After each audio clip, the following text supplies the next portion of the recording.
கர்த்தருடைய பரிசுத்தமான நாம மகிமைப்படுவதாக. ஆசீர்வாதமான ஒரு நல்ல காலை நேரத்திலேயும் அனுதின மன்னா என்கிற வேத தியானத்தினால் உங்களை இன்றைக்கு சந்திக்க வைக்கிற தேவனுக்கு நன்றி சொல்கிறேன். இந்த நாள் பிப்ரவரி மாதம் 26 புதன்கிழமை காலைவேளை. இந்த காலவேளை நம்முடைய தியானத்திற்காக யாத்திராகமம் 31 அதிகாரத்தை எடுத்துக்கொள்ளுங்கள். 18 வசனங்களை உள்ளடக்கின ஒரு அதிகாரம். இந்த அதிகாரத்தில் தேவன் மோசையின் கையில் கொடுக்கிறதான கற்பலைகள் நியாயப்பிரமாணங்களை குறித்து இந்த அதிகாரத்தில் சொல்லி மோசையின் கையிலே 2 கற்பலைகளை கொடுத்து அனுப்புகிறதான ஒரு அதிகாரம். இந்த அதிகாரத்தில் நாம் இந்த நாட்களில் கற்றுக்கொள்ள வேண்டிய ஒரு வேத பகுதி, ஓய்வு நாளை பரிசுத்தமாய் ஆசரிக்க கடவன் என்று மிக தெளிவாய் இந்த அதிகாரத்திலே சொல்லுகிறார். 6 நாட்களும் அவர்கள் வேலை செய்யலாம், 7வது நாளோ அவர்கள் ஓய்ந்திருக்க வேண்டும், அது பரிசுத்தமாய் அனுசரிக்கப்பட வேண்டும் என்று இஸ்ரவேல் புத்திரருக்கு தேவன் கட்டளை கொடுத்தார். அப்படி ஓய்வு நாளில் ஒருத்தன் அனுசரிக்கலைன்னா அவன் ஜனத்தில் கூட இராமல் அறுப்புண்டு போய்விடுவான் என்கிற ஒரு கடினமான காரியத்தை ஆண்டவர் ஸ்தோத்திரம் அந்த ஜனத்தோடு கூட மோசையின் வழியாய் பேசுகிறார். என்னை கேட்கிற அருமையான கர்த்தருடைய பிள்ளைகளே, ஒருவேளை நாம் நியாயப்பிரமாணத்தின் காலத்தில் இருந்திருப்போமானால் இன்றைக்கு நம்முடைய நிலைமை யோசித்து பாருங்கள். ஞாயிற்றுக்கிழமை பரிசுத்தமாக ஆசரிக்க மறந்திருக்கிற நாட்கள் வருமானால் எத்தனை பயங்கரமாக இருந்திருக்கும். நாம் பூமியில் உயிரோடு இருந்திருக்க முடியாது, நாம் அழிந்து போயிருப்போம். எத்தனை ஞாயிற்றுக்கிழமை ஆராதனையை தவற விட்டிருக்கிறோம். அப்படியானால் தேவன் நமக்கு நியாயப்பிரமாணத்தை விலக்கி கிருபையின் பிரமாணத்தை கொடுத்திருக்கிறார். அப்படியானால் ஓய்வு நாள் அனுசரிக்கப்பட வேண்டாமா என்று கேட்கலாம். ஓய்வு நாளை அனுசரிக்கிறதுக்கு அந்த பிரமாணமாக இருந்தால் நமக்காக மரித்து உயிர்த்தெழுந்த கிறிஸ்துவின் நாள் அது. ஞாயிற்றுக்கிழமை தேவன் நமக்காக மரித்து உயிர்த்தெழுந்த நாள். அந்த நாளை நம்ம எவ்வளவு பயத்தோடும் பரிசுத்தத்தோடும் அனுசரிக்க வேண்டும்.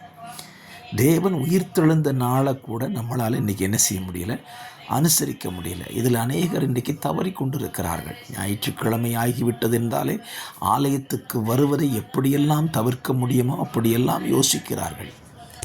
சனிக்கிழமை வந்துட்டாலே ஞாயிற்றுக்கிழமை சர்ச்சுக்கு போகாமல் இருக்கிறதுக்கு என்னென்ன வழி இருக்குது, என்ன முகாந்தரம் இருக்குது, வீட்டில் வேலை இருக்குதா, துணி துவைக்க வேண்டிய வேலை இருக்குதா, அல்லது ஸ்தோத்திரம் சொந்த பந்தங்களை பார்க்க போகலாமா, அல்லது ஏதாவது ஃபங்க்ஷன் வீடு வருதா, இப்படியே யோசித்து ஞாயிற்றுக்கிழமை ஆராதனையை புறக்கணிக்கிற தேவ ஜனங்களை பார்க்கிறோம்.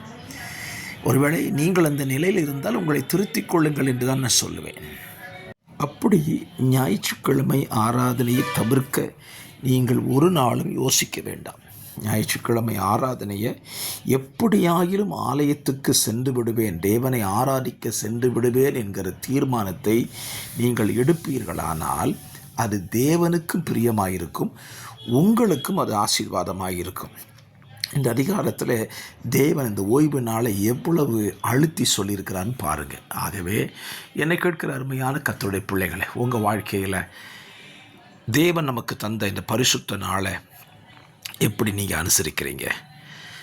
ஏசாயா தீர்க்கதரிசியில் இப்படி வசனம் இருக்குது, ஓய்வு நாளை நீங்கள் பரிசுத்தமாக மனமகிழ்ச்சியின் நாளாக நீங்கள் அனுசரித்தால் பூமியின் உயர்ந்த ஸ்தானங்களில் உங்களை ஏறி வர பண்ணுவாராம்.